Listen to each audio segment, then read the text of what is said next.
Hello and welcome. You're listening to our podcast, Ayahuasca Assisted Therapy. Learn all you need to know about the safe, ethical, and responsible use of ayahuasca for healing and awakening. Meet the wisdom keepers, space holders, and guardians of this powerful plant ally. Hear directly from the people about their ayahuasca healing experience. To embark on your healing journey or to start a new career in psychedelic assisted therapy, go to my website, avatarhealingarts.com, and get in touch with me. Thank you for liking, subscribing, and sharing this video. Please leave a comment and enjoy this episode.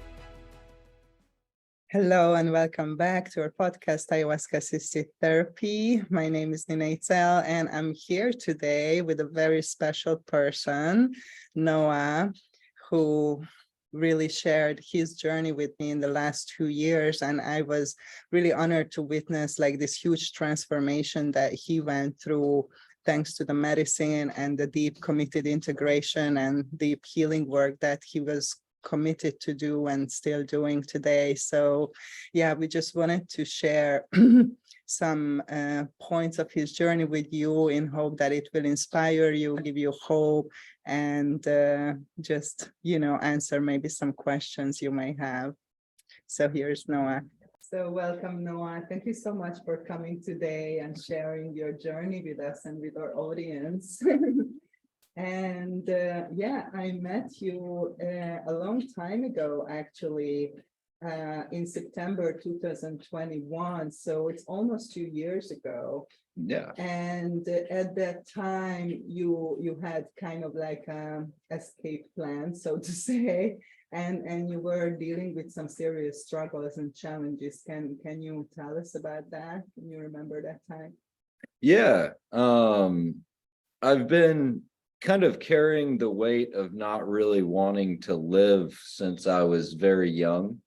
Around puberty, 14 years or so, when I think when we first start really processing our emotions for the first time and realizing that there are these things that we're going to carry with us and are affecting us, when we understand that temper tantrum or that bad mood, and have to deal with it, and not just express it. So, a series of circumstances and decisions that I hope that I would never have to make got me to a point of not really being interested in continuing life in the way that I had been living.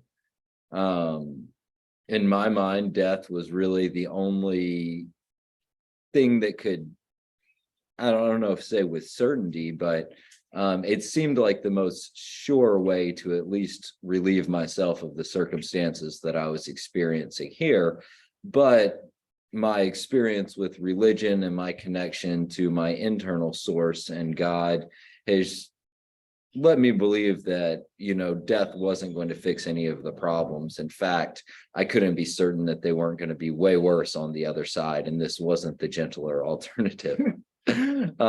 So by connecting with Nina and investigating this road or this process with the ayahuasca, I've kind of found a new way or new direction to start living. And although the process still isn't as clear as I would like it to be, the work and the steps that I have been doing are starting to be very clear. I guess you could say I can't quite see the next step in front of me, but I understand very well the steps that got me to this point. And that's something that I can't say in the past. I would really, look up after a long relationship, a new job, a period of growth, and really not understand how I got to the place that I kind of came to, or, found a new point of realization, or kind of checking in with myself and kind of the journey and where I've gotten.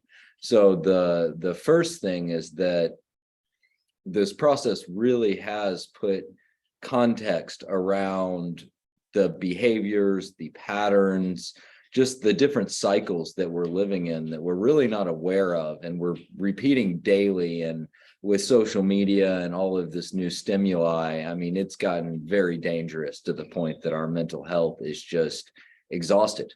Everyone's is. I don't care who you are. You are exhausted at this point in humanity's cycle. Yeah, definitely. You felt like that exhaustion, right? Big time. And I remember that we had a couple of sessions, and you struggled so much at the time. You had panic attacks every day. You had struggled to sleep, like serious depression. So we agreed that you're going to go into a different therapist first, and you did a couple of months of EMDR that really helped you to stabilize a little bit and to start, getting out of that really dark place where you were kind of stuck for a while.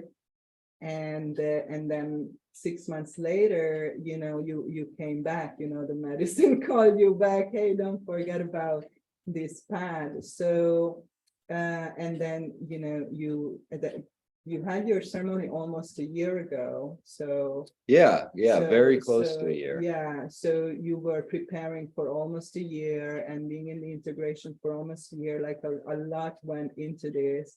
But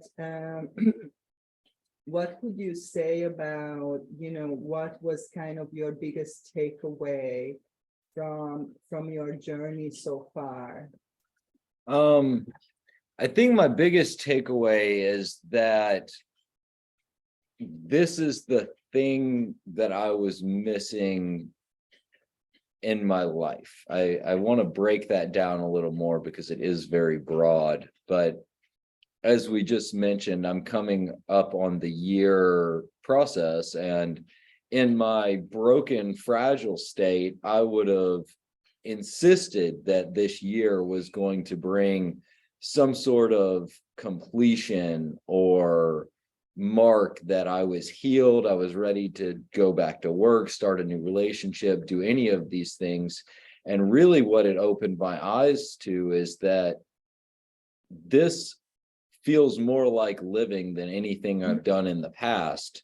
And I can't imagine now living my life without continuing to do this work, whether every year, every 5 years, every 10 years. I don't know what that looks like, but I do know that kind of the idea of checking in with the process, sitting with the medicine, and then taking all of the challenges, the lessons, the homework that you get in that ceremony, and then applying it to that next period of time. And that's why I can't say 1 year, 5 years, 10 years.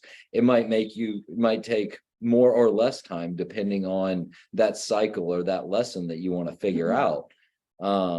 We all just have so much, and we're creating new traumas even when we're trying our best not to. And I just have this feeling that this life, this existence is about learning from these and spending as much of our time as we can, really getting to know ourselves and healing in a way that we might not be able to in another realm, in another dimension, or, not having this human container, I suppose is what I'm getting at.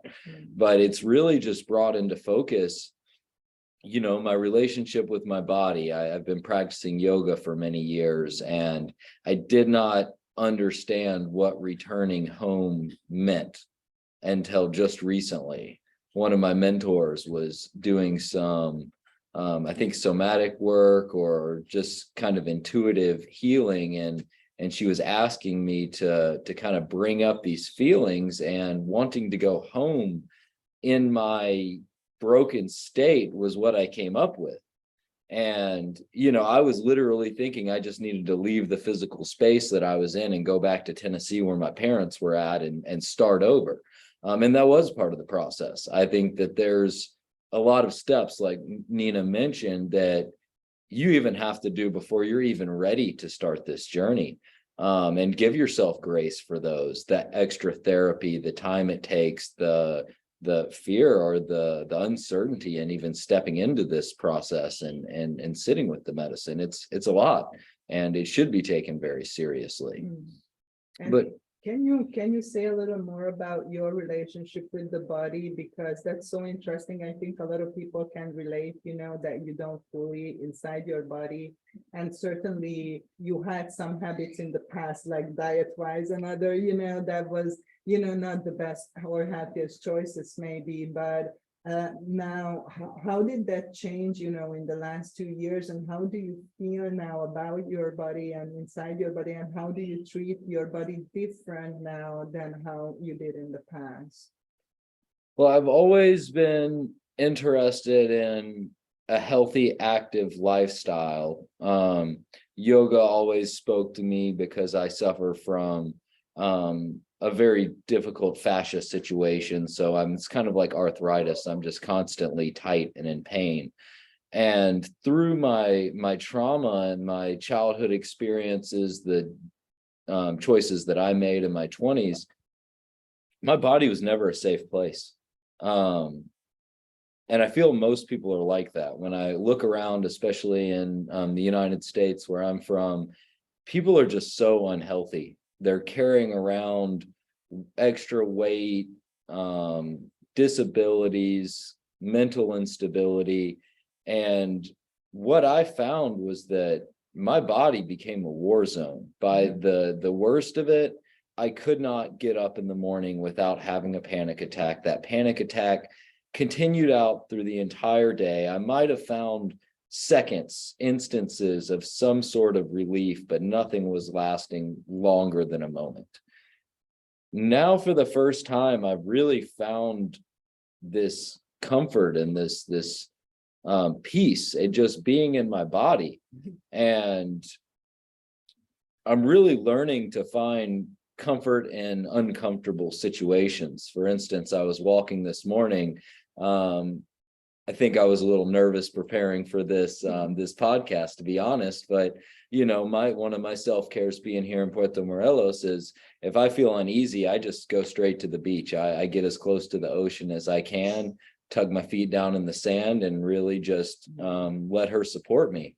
Well, I'm off on my walk and it starts to rain on me.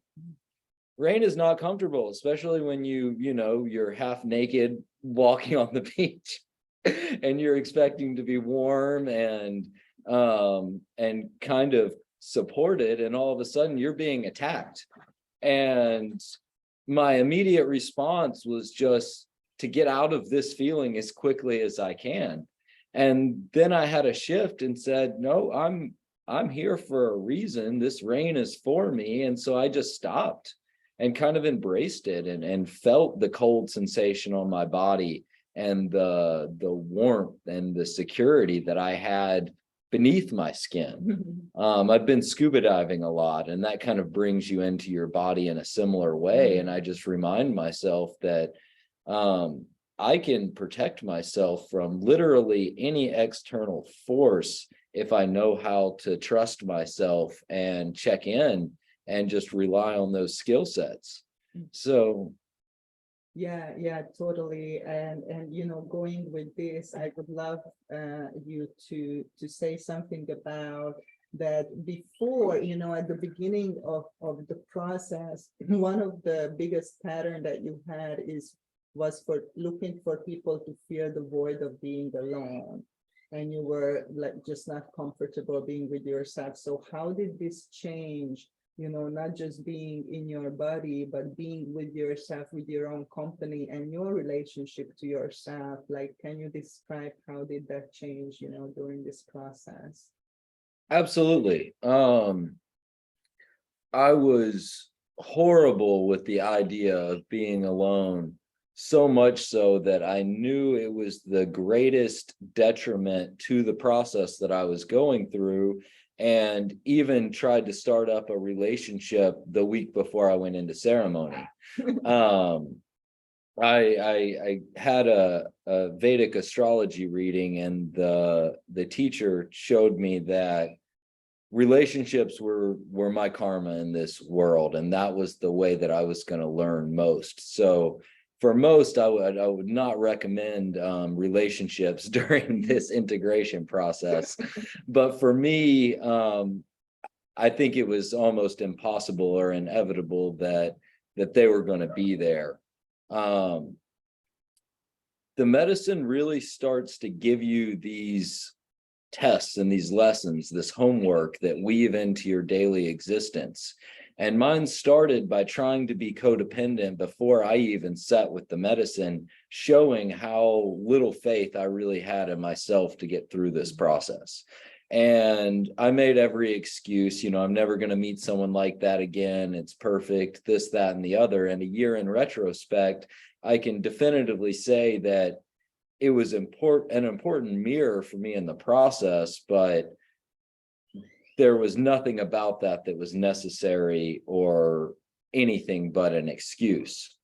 I've had several other relationships, friends, platonic, romantic, throughout this integration. And it's really cool to check in and see how my dependence has changed. The reasons that I would want to have someone else's energy in my space, the need to have that energy because I literally couldn't bear to be alone with my own energy, to now I'm starting to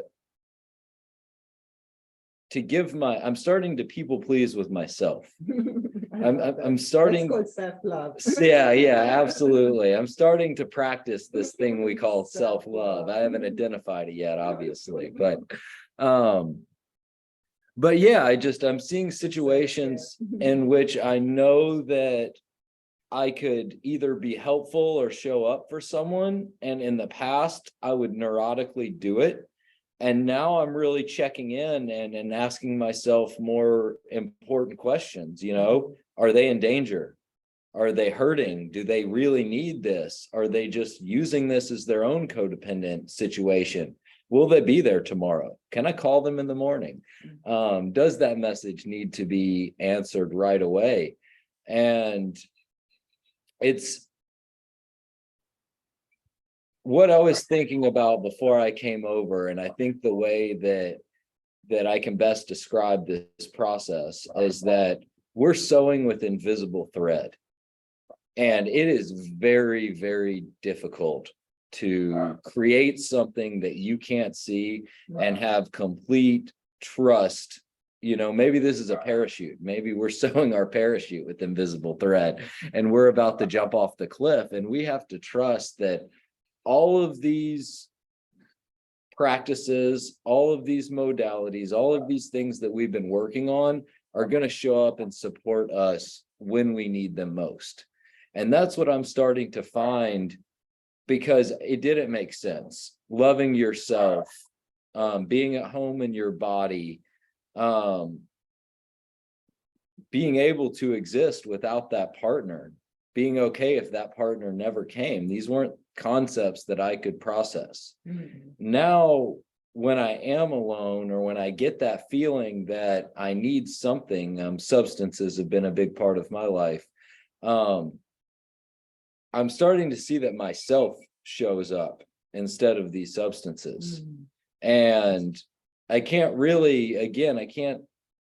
describe it or paint the picture as well as I would like to. And I know that's because I'm still in the process, but I'm getting more confidence every time I see myself show up. And the inner child work is just becoming so powerful. Because I think that's really where a lot of this being alone comes from, is that we never really learned how to process those emotions without turning to mom and dad, the TV, something. And now for the first time in my life, I am learning who I am and not being told who I am. I'm figuring out what I want. And I'm using these tools, and it's really powerful. At the beginning of your journey, you felt like this deep insecurity and feeling lost and not knowing what to do or which direction to take. What is your purpose, what you are here to do, and what the future holds or will bring. And there was a lot of fear and anxiety around this, right? An obsession about trying to find out or figure out. how do you feel about the future right now? Like, how do you feel looking forward? The real world response is that yes, I was terrified. I had such low confidence and self-esteem that I couldn't imagine even providing for myself. Getting a job, working a job, the despair and the depression I had made that an impossibility for me. What I've found in discovering that home is in my body is that once you make that your nest and you get comfortable, it doesn't matter what you're doing. That's why monks are able to go sit in silence for extended periods of time or give up all of these luxuries of modern day life. It's because they've gotten so comfortable in their home, in their body, that they don't need anything else. And in fact, they've gotten so good at it that they're able to then selflessly start showing up for anyone or anything that commands their energy more than their balance or their peace. And that's what I'm really discovering. And what Nina, what you have been explaining to me is that the desires of our ego and our old self are very unlikely to be the things that we still hold on to after we've discovered who we really are. So with that, most of your fears are going to be wrapped around what got you to this point in life. And ultimately, we're trying to get away from what got you to this point in life. So trusting that, not only is that invisible thread making a parachute that will catch you whenever you get pushed off the cliff, it's also sewing together a suit of armor that will protect you from literally anything that could come your way. I've been wrestling with death for years now, maybe even my whole life, but these past 2 years, it got really serious to where I had to really think about what that means.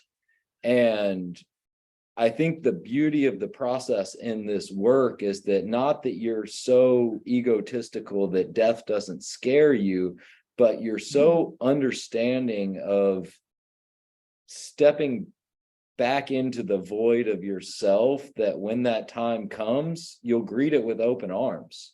I came to a funny realization a few days ago that death is for the living. The only people that are affected by death are the ones that are still alive. The person that actually died is very unlikely to be experiencing any of those emotions, any of those fears, or any of the concerns that we've got wrapped around this thing. And so this is a huge topic, because this medicine is the vine of the dead, and we always refer to the death and rebirth process. And in your case, this death was very tangible, so to say. Like, do you feel that you have chosen life now, or how do you feel about you still on the fence of you want to be here? Like, what's the situation right now? I think life chose me. Okay. Yeah, because I haven't done anything. I've woken up every day and I've done the work, but That's tremendous. Let's just say that Yeah. that is a lot of work that you did and keep continue doing. So let's rephrase that.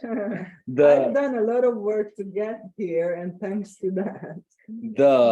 The relationship with death, I think, is more intertwined in the idea that I think this ayahuasca experience is so important for continual growth.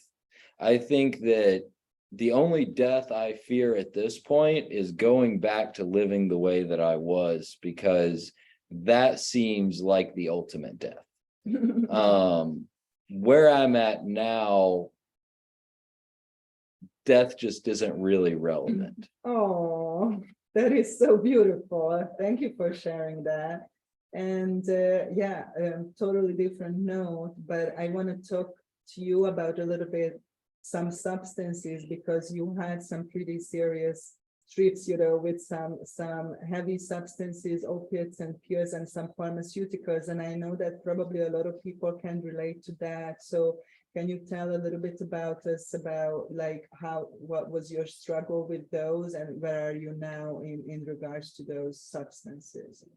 I've been on most of the substances for extended periods of time. Heroin was probably the strongest, or the one that most would identify with dysfunction, or really the bottom, as they say. Have been a cigarette smoker since I was 15 or 16. Used cannabis for the past 20 years, alcohol very regularly, 6-pack a night for most of my life. And any sort of pharmaceutical I could get to try to kind of quiet whatever this is that I've been feeling. And it really goes back to that anxiety. I think that I've had this anxiety since I was very young, probably earlier than I would pinpoint it, but I know since that adolescence, prepubescent age where my hormones started going, the anxiety showed up, and it's always been there. I feel like I did a good job of numbing it to a tolerable level, which is what most people do that haven't really tried to wrestle with their demons or look deeper into the things that aren't working in their life. So through that, I've been through the cycles of, dysfunctional using, recreational psychedelics, constant cannabis use, through periods of abstaining. I grew dreadlocks down to my waist for about 10 years and was adamant about not even taking an aspirin or any type of pharmaceutical until my circumstances in life shifted. And then I found myself worse off than I was before I had this period of great willpower. And that's one of the main themes that Nina has been expressing to me, is that you might have willpower and you might have it for a long time, but whenever that right circumstance or situation happens, you're not going to have the tools. And what addicts know is that when you go back, you don't go back a little bit. And that's when it gets very, very dangerous. So for me, it's been a really interesting experience. I have been off of the hard drugs. I don't really drink alcohol much anymore. Coffee and cigarettes and cannabis have been kind of my main ones. And I wouldn't say that they've been any less harmful than the hard drugs. They were just easier to ignore, or the problems they were causing in my life were easier to ignore. And that's what really got real in this process, because I knew I wanted them out of my life. I knew they were things that weren't benefiting my health, that weren't making me happier, and were definitely adding to my anxiety, depression, and just overall imbalance. I'm now on day 5, I think, without any nicotine at all. And it's really beautiful how that happened, because I didn't stop intentionally. I forgot to take nicotine that day and was like, oh, that was a big change. Coffee was another huge one. It took me over a year to get caffeine out of my system, and I'm still going back a little bit, but that relationship to not having something, to being able to just forget about it. If you have an addiction, you know very well the chances of you forgetting you had that addiction are pretty impossible, and definitely unbelievable. And that's kind of what happened over this past year. And let's say that even under difficult circumstances, when in the past you would have returned taking some pills, for example, you didn't. Like, Yeah, why do you absolutely. think was that? Like, how did you manage to deal with it a different way this time? Um, Healthy coping mechanisms Mhm. for sure. Lifestyle has everything to do with it, and that's when I say that I didn't do anything to get to this point, because literally the things that I were doing were so I don't want to say easy, but they were so obtainable. Just make better choices with your food. Start writing down the feelings that you're having, or the places that you're getting stuck, or the cycles that you're going through. When you do crave a cigarette, or whatever it is that you need, have it if you need to, but understand why you're having it, and really think about it. Don't just do it. Mhm. And I really didn't see an end to this process. And that's what I'm really so grateful, and would love to be able to spend another few hours diving in deeper with you all, because it was a magic trick. Another episode. Yeah, But I think a good way maybe to show it to people. I mean, you already said so much, but can we share your prayer for the ceremony? of Like, what course. was your, like, I have it so you can read it to the Sure. people, and then, you know, just tell us about that this is what you asked for and where are you now, and I think that will show them a little bit, you know, about your journey. Dear Mother, thank you for this opportunity to heal, learn, awaken, and remember. I am here present, open to your love and guidance. Thank you for helping me to understand what freedom is. Thank you for showing me how to feel comfortable with myself, love and accept myself, see myself for who I truly am, trust myself above all else. Thank you for showing me my power and magnificence.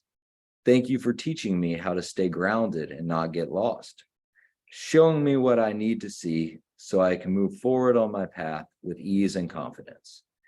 Thank you for helping me to see the roots of my addictions, my suffering, and thank you for showing me how to uproot them. Thank you for teaching me about inner guidance. Thank you for teaching me about healthy relationships with myself and others. Thank you for showing me how to feel safe in my body, in this life, on this earth, how to feel connected. Thank you for showing me my gifts and the best way I can serve the world. Thank you for showing me my next steps and align with my higher path. Thank you. I love you. Oh, such a beautiful prayer. So, do you feel that the Mother Ayahuasca answered your prayer? And if so, how? Again, it's a magic trick, because even a few weeks ago, things hadn't shifted into place where I could see as clearly as I do now. And you having me read that last night in preparation was just it was powerful. And again, it was so subtle, because those things that seemed like the most that I could ask for a year ago just seem like so little now. Yeah, of course I want all of these things. And it kind of goes back to what I was describing earlier. My experience with the medicine is really that I've just got so much more to work on. And now that I've done it in a way that I've found that self-love, now it's really exciting work. And it is pushing me into that next step and the next process. I've been trying, or I've had a desire to teach yoga and to lead retreats. I've got certifications and have literally traveled around the world trying to figure out how to make this possible. But I knew that until I could step into my authentic self, that I just wouldn't be there. It wouldn't be realistic. Well, from time to time, I'll make posts to my audience on social medias just to kind of gauge who's with me, if anyone is getting anything out of me sharing my journey and you know, my pain, being vulnerable. And yesterday I made a post saying that I don't know how, I don't know when, where, why, but I know I want to start holding space for healing retreats, for trauma recovery, just kind of an intro to the work that we're doing here. But I just left it up as a placeholder. I said, I don't know how this financially would be possible. I don't know who would show up. I don't know anything other than I believe this can happen, and I'm going to make this post so next year Facebook reminds me that I set this intention. Well, someone messaged me and they want to go on my yoga retreat. I had to let them know that I didn't actually have a retreat yet. But I feel that's the way that the medicine's working. And the beautiful part is now I don't have this need to host a retreat immediately. I can just be really excited and stoked that it's possible. Someone literally validated that this can happen. And I think that's how the medicine starts to gently steer you into that place that you're supposed to be. And it gives you little breadcrumbs that and for you this path was very clear, that you want to serve others, to heal themselves, to change their life. This was like, even from the beginning, you were somewhat clear on that, and you just got so much more confirmation on this, right, along the journey. Yes. Yeah.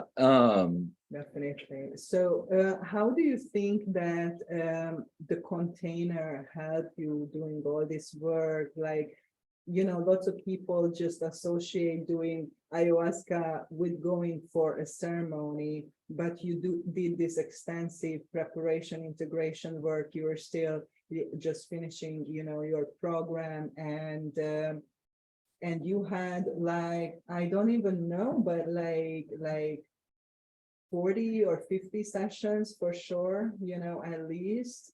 And how these sessions and this container and this personal guidance was helpful for you through your journey.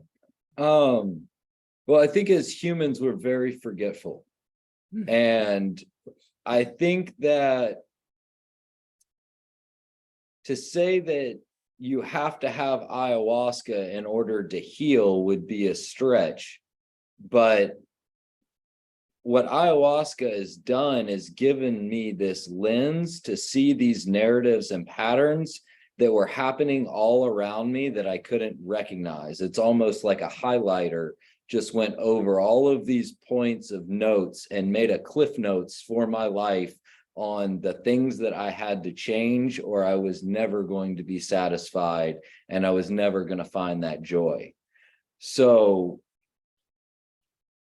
without the ayahuasca, it would be a stretch to say that you would be able to hone in on everything that's happening or everything that you could be seeing. I had 5 therapists in 2001 or in 21. Literally every day of the week, I was going for a different type of therapy. And what I was going for through all of those therapies was hoping that one of those people was going to be able to show me the thing that I was looking for, that the ayahuasca makes very present. By doing the follow-up and the integration work, you're able to take these big lessons and then start weaving them through everything that happens on a daily basis, because generally people can't put their life on hold completely to focus on this work. If you can, absolutely. I think it's the best thing you could ever do for yourself. But I realized that that's not practical. And I do feel that this is important for more people than just those that can do it in this very specific way. So the therapy is giving you some context in which to view all of these lessons that otherwise are just the ups and the downs. Another thing that I came across, I just posted online, was that, you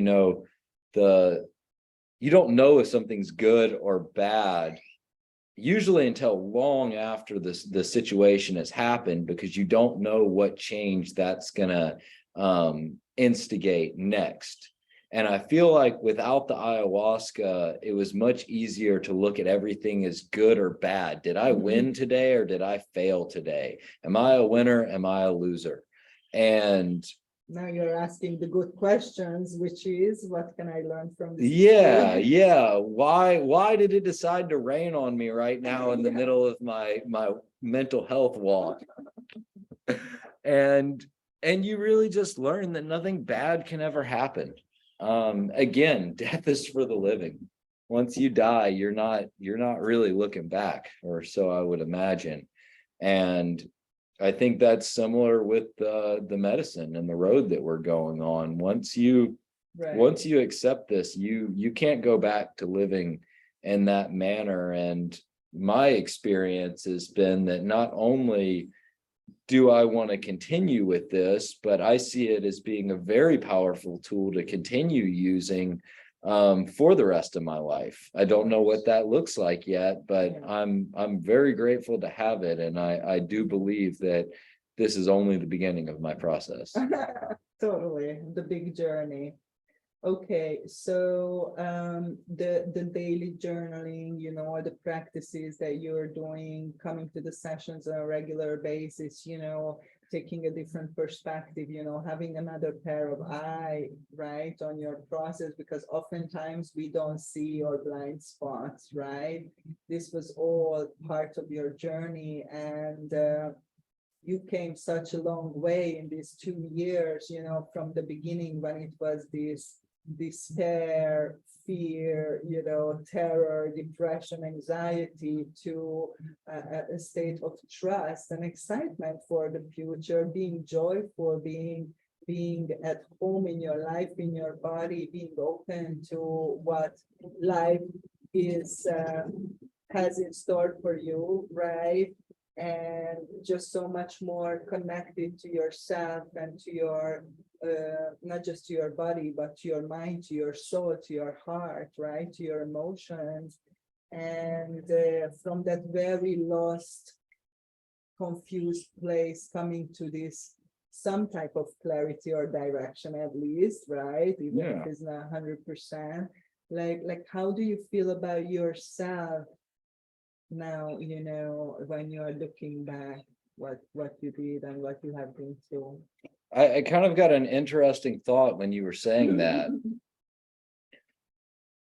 Before I did this, I was ready to die. And you did in a way. And I did in a It's way. so funny, no? Now that I've done this, I couldn't imagine dying before I'd done this. So now I'm ready to die in a whole new, a whole new manner. And when you did that, I mean, you are a different person. Do you feel like that you are a different Absolutely. Yeah, I definitely feel like I'm living for the first time. I did want to make a note on the journals because they were difficult for me in times. I never really go back and read them, and I haven't really understood how they could be a tool for me until I got into a relationship that I cared about. And then I decided, oh, well, we're in a new relationship. There are always these things we want to say we're holding in. And I was like, oh, well, I'll just write about them. And then once I started writing about them, it gave me kind of a roadmap to look back and say, okay, well, how is this making me feel? And then that allowed me to check in with myself while I'm having this new experience. And it just became such a powerful tool. So I just thought it was really cool. And that's something I just discovered in the past couple of days. And again, back to my comment, I'll try to make up for it a few more times, and that I didn't do anything because I didn't feel like I was doing anything. I was doing all of the work, and yes, it was very hard and there was a lot, but I just didn't feel it. And then once it starts to click and you look back at all these little steps you took and all these little things that you did, and not only do you appreciate them, but then you know how to use them. No one told me to start making a journal for my new relationship. I just said, I think it would be good to have these thoughts and emotions here, so I have a point of reference. Yeah, you have the tools and you are using your tools, Yeah. right? You have awareness, and And that is so beautiful. So what would you say to people who are struggling in their life and they feel also called to this particular plant medicine, the ayahuasca? What would your message be?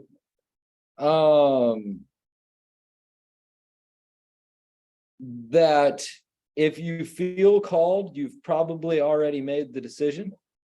Don't overthink it. If this is where you're supposed to be, and if you're listening to this right now, it probably is, then it'll find you. You will make your way to the jungle. You will experience this process, and it will happen in a way that was designed for you. You're not going to do it the way that I did it. And you're not going to do it the way that Nina did it. There is some ideas, some pointers that have been discovered along the way, like taking time to come down here for a month after your ceremony and sit with yourself, extending that as long as you can financially to really give the process all that it can. But in whatever way it needs to happen for you, it will. So just respect that call and start holding space and preparing and getting ready, because it is the adventure of a lifetime. And it's what really, and get a guide, get help. Oh, absolutely. Don't do it on your own. Yeah. Do not do it on your own. That I do have a lot of experience with, and is how I ended up here. So yeah, I think that I will go back to saying that we're very forgetful as humans, and having a coach, having somebody that will ensure that you make it to the point when it clicks is the most important thing, because you will fall off, guaranteed. If you try to do this on your own, you will not make it.